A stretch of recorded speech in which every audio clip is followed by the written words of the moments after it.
I was not born with wealth. I didn't grow up with toys, gadgets, or bookshelves. I grew up with mud walls, bare feet, and a deep silence that wrapped the mountains of my village. Today, for the first time, I'm telling you my story, not because I seek applause, but because I want someone, a teenager standing on a dusty road, looking up at the stars, to know that you can build your dream, even when you have nothing. I was born in 1966, in Wuwei County, Anhui Province, a small farming village, no electricity, no running water. I was the youngest of 8 children. My parents died when I was still young. I don't remember their voices, just the silence that followed them. I was raised by my older brother, who gave up his own education so I could go to school. He worked in the fields. I studied by kerosene light. He carried the load of our family so I could carry a dream. I didn't even know how to say it then, but it looked like this. Machines, moving, solving, changing things.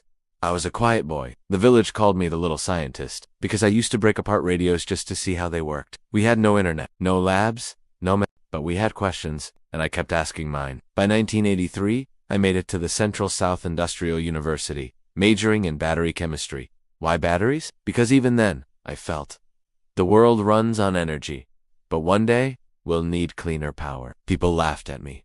Why waste time on batteries? But I smiled, because they didn't see the future I saw. After university, I joined the Beijing Non-Ferrous Research Institute. I was paid just enough to eat, sleep, and survive. But I didn't care. Every night, I stayed late, experimenting, mixing, failing. I burned my fingers on acid, broke glass more times than I can count. But every mistake was a lesson. I wasn't working for a salary. I was working for a vision. That one day, we would make batteries that were cheaper, safer, and scalable. And those batteries would power everything. In 1995, I made the most irrational decision of my life. I quit. I had no investors, no roadmap, only savings I'd scraped together with my brother. With that, I started a company in Shenzhen with one clear goal: to build batteries better than anyone else in the world. The company's name, B. Most thought it was strange. A battery company in China, competing with Japan. But I had something they didn't: obsession and a willingness to do what no one else would. In the beginning, we worked in rented warehouses. I interviewed engineers personally, built machines by hand, even soldered circuits myself when needed.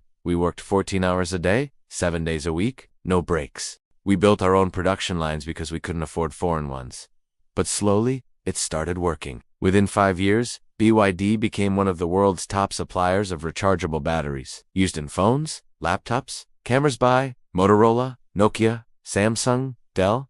We had arrived. But to me, that was just the first chapter. Because deep inside, I still remembered something. The dirty buses choking city skies, the oil trucks burning through fossil fuel. The world didn't just need energy. It needed a cleaner future. So I asked myself, what if we build the next generation of vehicles, powered not by oil, but by batteries? People laughed again. We were a battery company. We knew nothing about cars, but that's exactly why we succeeded. Because we weren't trapped in the old way of thinking. In 2003, we acquired Xi'an Sichuan Auto Company and entered the automotive world. Our first cars were clunky, ugly, limited, but they worked. Because they were powered by our batteries. We launched China's first plug-in hybrid, then moved fully electric. Then we built fleets of buses, taxis, logistics, vans, all electric. We trained our own engineers, wrote our own code, built our own chips. Step by step, BYD became something no one expected, an electric empire. Then in 2008, something happened that changed everything. Warren Buffett called. He had studied BYD and invested $230 million. The world looked up. For the first time, they asked,